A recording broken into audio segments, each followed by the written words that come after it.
तो मैं वापस हूँ इन्वेस्ट स्मार्ट विद मार्केट गुरु संजीव बसीन प्रेजेंटेड बाय आईएफएल सिक्योरिटीज।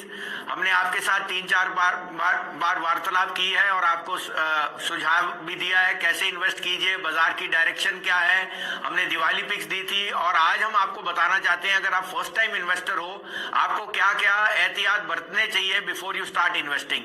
पहली बात तो अपने गोल्स को लॉन्ग टर्म रखिए। अगर आप फर्स्ट टाइमर हैं और आप 40 साल से कम के हैं तो आपको 100% इक्विटी में होना चाहिए और आपको कम से कम 5 साल का पीरियड देना चाहिए। उससे कम अगर आप लेंगे तो वॉलेटिलिटी आपको हर्ट करेगा। दूसरी बात, अंडरस्टैंड करिए कि आपका रिस्क टॉलरेंस क्या है, माने आप कितनी रिस्क ले सकते हैं। अगर आपकी रिस्क टेकिंग कैपेसिटी कम है तो फिक्स्ड इनकम या कोई डिवाइस्ड इंस्ट्रूमेंट में जा सकते हैं जहां रिटर्न्स अश्योर्ड है। इक्विटी में रिस्क रिवॉर्ड दोनों हाथ के साथ चलते हैं। रिस्क है in the short run, long run में रिवॉर्ड ही रिवॉर्ड है, लेकिन 5 साल का नजरिया रखना जरूरी है। तीसरा, अपने इमोशंस पे ध्यान रखिए। ओवर लीवरेज ना कीजिए, ओवर कमिट ना कीजिए। जितनी आपकी स्पेयर सेविंग्स है, आई रिपीट, जितना आप पैसा स्पेयर रख सकते हैं वही निवेश कीजिए, क्योंकि वही आगे जाके आपके लिए आपके बुढ़ापे की लाज रखेगा और आपको बहुत उम्दा रिटर्न देगा। लेकिन शॉर्ट टर्म में वॉलेटिलिटी की वजह से वहां पेन आ सकती है। चौथा, अपने बेसिक समझिए, मैक्रो माइक्रो इकोनॉमी, ये सब आपको ध्यान से समझना है, पढ़ना है। आप जानते हैं कि इकोनॉमी किस तरह से चलती है, क्रेडिट कैसे एक्सपैंड करता है। 3 विंग्स होती हैं इकोनॉमी के, कंजम्पशन, इन्वेस्टमेंट और एक्सपोर्ट्स।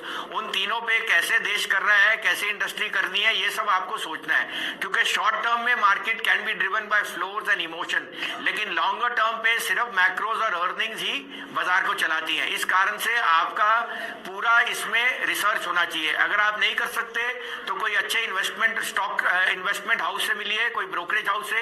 आईएफएल सिक्योरिटीज यहाँ सबसे लंबे पीरियड से है, we are in the top 3 broking houses और हम यहाँ अपने 30 साल का तजुर्बा आपके साथ शेयर करना चाहते हैं। इस कारण से रिसर्च करना सबसे जरूरी है। चौथा, अपनी इन्वेस्टमेंट्स को डाइवर्सिफाई जरूर करिए। आपका ब्रोकर चाहे आपको सब कुछ ही बोले इक्विटी में या बॉन्ड में लगाएं, ना करिए। कुछ बॉन्ड में रखिए, कुछ इक्विटी में रखिए, कुछ रियल एस्टेट में और कुछ बुलियन माने गोल्ड और सिल्वर, क्योंकि ये चारों का मिक्स और मिश्रण ही आपको आगे जाके उन्नति देगा। तो इस कारण से ये चारों का डाइवर्सिफिकेशन जरूरी है। और पांचवा, लीवरेज में मत जाइए जब तक आपको पूरा डेरिवेटिव का ट्रेड समझ ना आए। मेरे को पता है कई लोग शुरुआत में ही क्योंकि फ्रेंड ने या इन्वेस्टर ने या रिलेटिव ने बता दिया तो वो डेरिवेटिव में चले जाता है बिना उसके पिटफॉल्स को पता करते। वहां पे एक शॉर्ट टर्म ल्योर है कि आप पैसा जल्दी आ सकता है, लेकिन जाने की भी उतनी जल्दी संभावना है। इस कारण से जब तक आपको पूरी स्ट्रेटेजी और पूरा उसका नुआंसेस समझना है, मत कीजिए लीवरेज करने के भी तरीके हैं, समझना है। इस कारण से अपने एडवाइजर से मिलिए, अपने आप को अवगत करिए कि क्या होता है इसमें लीवरेज करने का नतीजा, कैसे लॉस और प्रॉफिट होता है, और सब कुछ आपको समझ आए तभी करने की चेष्टा कीजिए।